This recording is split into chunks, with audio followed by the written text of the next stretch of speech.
how to get over the fear of failure. It's definitely something that is hard to tackle, and today I'm going to get into it a little bit. Again, my name is Chris. I'm a coach here at Life on Your Terms, and we make videos so you can do exactly that. You can live a life on your terms. Today, we're kind of diving into the professional side of things, but also kind of like mental health and related to fear, things like that. So what I would encourage you to do if you're struggling with these things, take the balance wheel in the description below, look at all the insights you get from it, and look at your life as a holistic approach and how can you overcome the fear of failure and what changes do you want to make.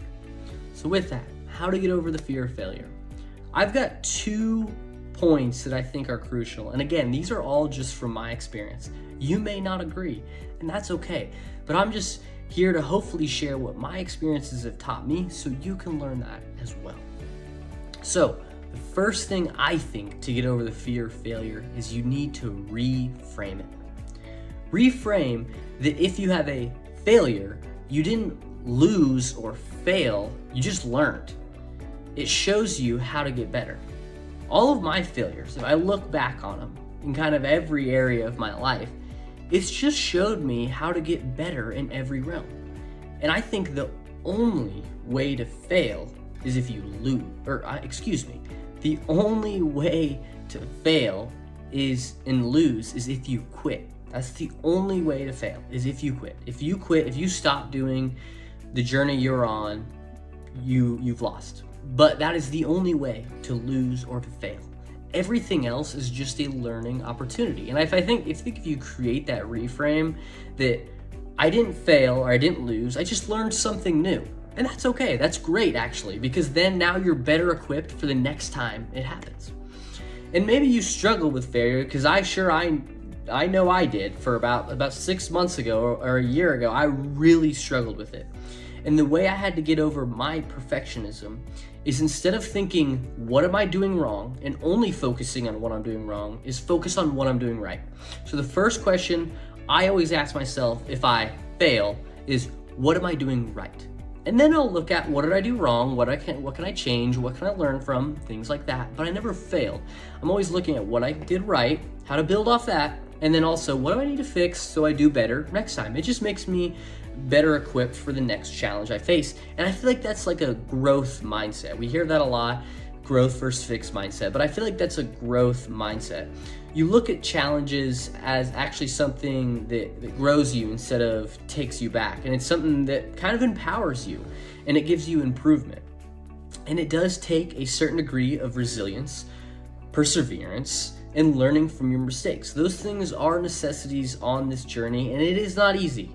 It is not to discount that this is difficult stuff, but it is what it takes to get over this fear of failure. And what I also encourage you is to focus on the present. Don't dwell on your past mistakes. Learn from them, of course, but don't dwell on them. It's easy to get caught up on the future of what you want or the past of what you messed up on, but the best thing to do is focus on the present. What can you do now? What can you learn from now? And how can you get to where you want to go and improve from what you were in the past? So I think having those helpful reframes are kind of necessary to get over the fear of failure, and it kind of let goes of some of that oomph from the failure, if that makes sense.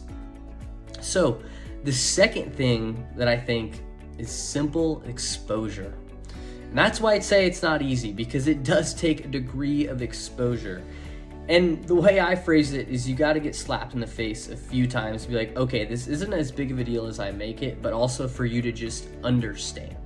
So with that, I think that my example of that is when I was first started coaching, I did a lot of cold DMs. On Instagram, some people didn't appreciate these cold DMs, and they gave me some messages back. And those messages could have caused me to see myself as a failure, like, this isn't gonna work, I shouldn't do these messages anymore, people. Like, it could have been seen as a failure, but I just saw it as a learning opportunity. Okay, I need to improve my messaging, I need to get better at this, I need to realize that these are select people. There are people out there that want my help. And so that's what I had to do. And I just had to kind of power through it and get that exposure, kind of pay that ignorance debt on the fear of failure. So also with that, you need to set realistic expectations. And the best way I like to think about this is Hormozi's 5 stages of change. Those being uninformed optimism. A lot of times when we go into an opportunity, we think it's going to be the best thing ever. There's no bad things, and there's not really that fear of failure. But then you start to get informed pessimism. You realize, oh my gosh, I might fail. There's a lot of things that are looking like failure. And then you get that valley of despair. And that's where you start to feel like a failure. And that fear of failure can creep in a little bit. And that's when most people change. They quit at the third one. But you need to power through. And that's why I say exposure, because you can push through to informed optimism. And then after informed optimism is success. So sometimes you just need to push through that fear of failure and realize you just need to reframe it, and you just need to push through it, because that is what it takes to get on the other side of success. And you listen to that guy. I mean, he's hyper successful. So with that, you just have to push through sometimes and realize that every good one goes through this journey. Everybody experiences failure, and that's okay. It's great to know that where you want to be, those people have experienced probably very similar failures that you have.